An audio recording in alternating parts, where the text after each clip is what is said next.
If you have an idea that you genuinely think is good, don't let some idiot talk you out of it.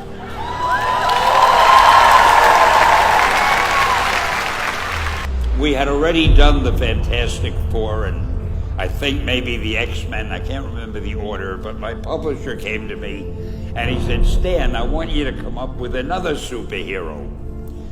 So I said, okay, and I went home, and when my publisher said do something, I'd better do it because I wanted to keep my job.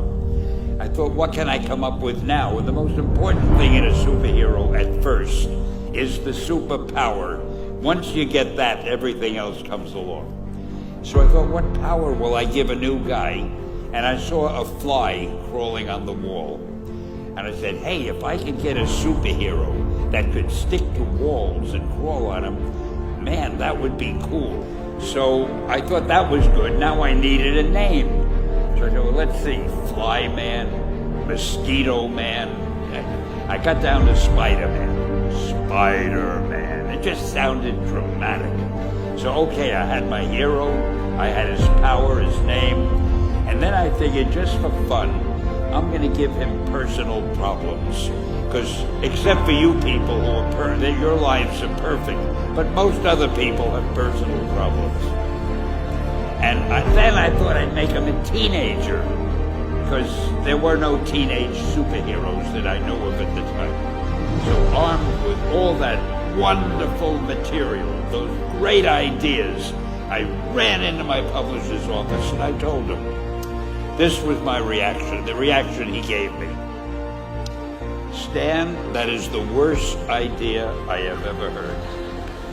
First of all, and he started to give me his, because he's a very logical man, very intellectual. First of all, people hate spiders, so you can't call a hero Spider-Man. You want him to be a teenager? Teenagers can only be sidekicks. And you want him to have personal problems? Stan, don't you know what a superhero is? They don't have personal problems.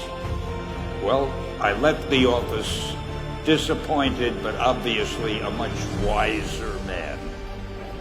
And I couldn't get Spider-Man out of my system. So we were about to kill a magazine. I think it was called Amazing Fantasy. It wasn't selling well, and we were sending the last issue to press. When you do the last issue of a magazine, nobody cares what you put in it because the book is dying.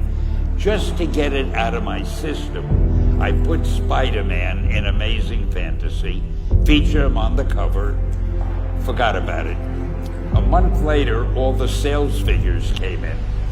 My publisher came racing into my office. Stan, you remember that character we both loved so much, Spider-Man? He said, let's do him as a series. Now, why am I telling you this? Besides the fact that I have to kill a little time. If you have an idea that you genuinely think is good, don't let some idiot talk you out of it.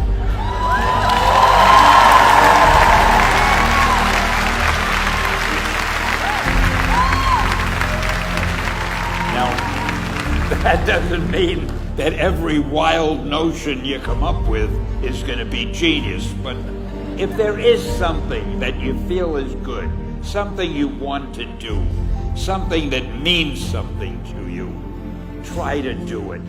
Because I think you can only do your best work if you're doing what you want to do, and if you're doing it the way you think it should be done. Just do your thing, do it as well as you, that's the important thing. Don't shirk. Whatever you do, give it your best shot. You'll be glad you did. Excelsior!